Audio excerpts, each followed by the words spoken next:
Good morning दोस्तों।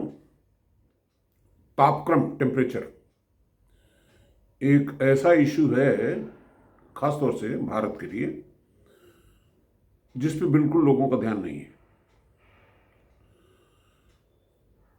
खासतौर से जो हम अपने मकान बनाते हैं, बिल्डिंग्स बनाते हैं, जो हमारे पूर्वज जो मकान बनाते थे मिट्टी की भीत का, वो काफ़ी मोटी दीवारें होती थी और कच्ची कच्ची कच्ची मिट्टी की।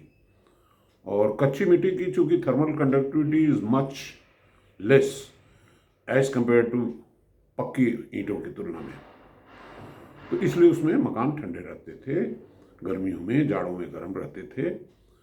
उसके बाद अंग्रेज भी आया तो उसने 14-18 इंच का जो है दीवार बनाना शुरू किया।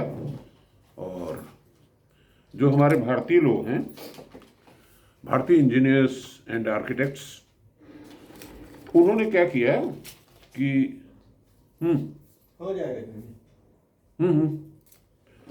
उन्होंने क्या किया कि इस 9 इंच 14 इंच की जो दीवार अंग्रेजों ने बनाया या 18 इंच की ब्रिक की, उसको रिड्यूस करते करते करते 9 इंच से लेकर के 4 इंच तक पहुंचा दिया उन्होंने।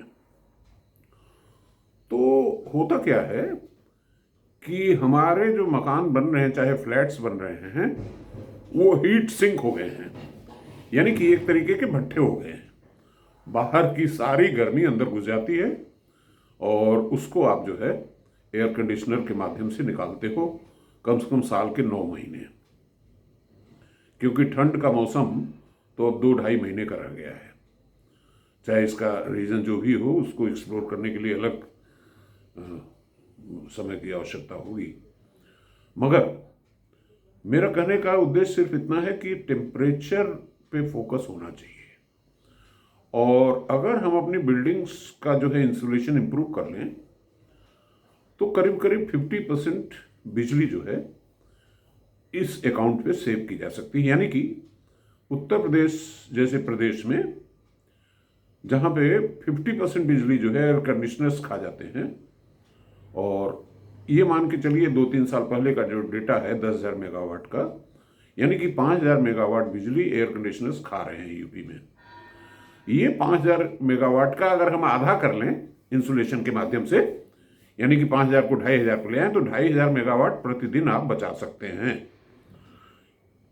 अब यूनिट्स को अगर निकालें तो 2,500 मेगावाट इंटू 24, एक दिन में इतना बचेगा आपका।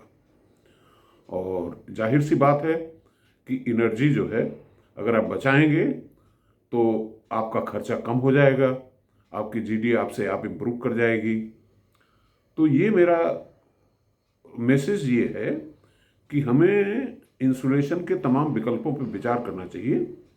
और हम लोग यहाँ ग्रीन टेक्नोलॉजीज़ में, नैनी में, इसी पे काम कर रहे हैं। और जिस मकान से मैं ये स्पीच बोल रहा हूँ, अगर पीछे बैकग्राउंड में वॉल देख रहे होंगे तो ये इंसुलेटेड वॉल है। और इस मकान में जो कंफर्ट लेवल है, जैसे कल मैं रात में स्कूटर चला करके आया तो बाहर ठंड लग रही थी, अंदर लगा जैसे कि हीटर चल रहा हो, ब्लोअर चल रहा हो, लेकिन जबकि कोई ब्लोअर नहीं चल रहा था। उसी जाड़ों की ये हाल है। गर्मियों में जो है ये बिल्कुल ठंडा मिलेगा आपको, थोड़ी देर के लिए एसी चलाएंगे तो कूल हो जाता है। और लागत इतनी कम है कि मैंने 3 लाख रुपए में 2 कमरे, 1 किचन, 1 टॉयलेट बनाया था। और इसमें मैं बहुत ही मौज से रहता हूँ और मेरी सेहत का ख्याल रखता है ये मकान। तो जबकि ईंट के बने मकान जो हमारी अपनी घर है, उसमें जाने पे मुझे जाड़ों में ठंड लगती है। गर्मियों में तो हालांकि बड़ा बड़ा एसी लगा करके लोग ठंडा कर लेते हैं, लेकिन जाड़ों में दिक्कत होती है मुझे। तो मेरा संदेश ये है कि इंसुलेटेड बिल्डिंग की तरफ हमको देखना पड़ेगा अगर हम चाहते हैं कि हम ऊर्जा बचा लें, नंबर 1। नंबर 2, लाइफ को थोड़ा कंफर्टेबल कर लें।